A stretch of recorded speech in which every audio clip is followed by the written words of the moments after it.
दुनिया में 85% लोग अपनी जॉब से नफरत करते हैं। वो काम नहीं कर रहे, वो सिर्फ रिटायरमेंट या वीकेंड का इंतजार कर रहे होते हैं। क्या आप भी हर रोज सुबह अलार्म स्नूज करते वक्त ये सोचते हैं कि क्या मेरी पूरी जिंदगी इसी एक बोरिंग रूटीन के साथ निकल जाएगी?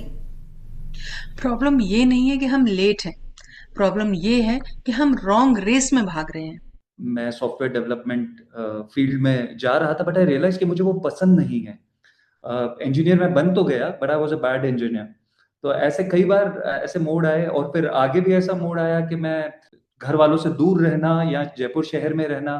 फिर एक मोड़ आया कि क्या किया जाए। तो ऐसे मोड़ आते रहते हैं, पर ये जो मोड़ होते हैं बेसिकली इसलिए होते हैं कि you can always reflect back. तो जिंदगी में ये कंफ्यूजन, मेरा ऐसा मानना है कि हर क्लैरिटी कंफ्यूजन या केओस से ही शुरू होती है। तो अगर आप वो केओस में हैं, इसका मतलब आप ग्रो कर रहे हैं। कि लाइफ अलाइनमेंट का मतलब सिर्फ जॉब बदलना नहीं होता, बल्कि अपने इनर कंपास को रिकैलिब्रेट करना भी होता है। निकालते हैं, पैशन ढूंढते हैं और अक्सर डिप्रेशन लेकर लौटते हैं। पर मेरा मानना है कि पैशन ढूंढना कोई डिस्कवरी नहीं है, बल्कि अनकवरिंग है, जैसे कि प्याज के छिलके निकालना। अगर आप सोचें कि मेरा पड़ोसी जो है उसको सिंगिंग का पैशन है, मैं भी ये डेवलप करूं, ये डेवलप नहीं किया जा सकता। ये डिस्कवर होता है। और अक्सर पेरेंट्स को बड़ी शिकायत होती है कि हमारा बच्चा कंफ्यूज है, और हमें खुद को भी शिकायत होती है कि शायद हम कंफ्यूज हैं लाइफ को लेके। और अगर हम ये कंफ्यूजन की स्टेट में नहीं रहेंगे या पैशन डिस्कवर नहीं करेंगे, तो हम सही रास्ते तक नहीं पहुंच पाएंगे, जिसे सेल्फ आइडेंटिटी की स्टेट कहते हैं। कि आज की जनरेशन पर एक अजीब सा सक्सेस का प्रेशर है। 25 में सेटल हो जाओ, 30 में करोड़पति बन जाओ। हर फूल के खिलने का एक मौसम अलग अलग होता है।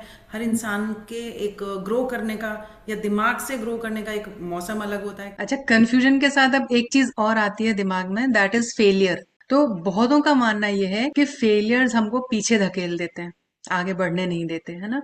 तो बजाय ऑब्स्टिकल के हम उन्हें क्लू की तरह कैसे देखें, इसके लिए हमें हमारे माइंड को कैसे रिफ्रेम करना चाहिए।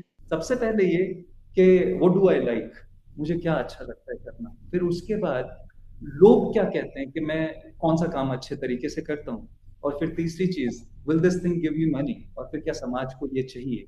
जब भी लोग ये कहें कि यार तुम बस यही कर सकते थे, मुझे पता है यही तुम खूबसूरत कर सकते हो, लेकिन उसके बाद फिर आप कुछ और करके लोगों को और सरप्राइज करें।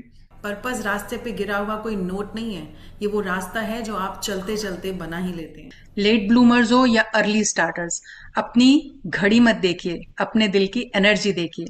अगर काम करते वक्त थकान नहीं, सुकून मिल रहा है, तो वही आपकी कॉलिंग है। कि क्या आप काम कर रहे हैं या अपनी कॉलिंग जी रहे हैं?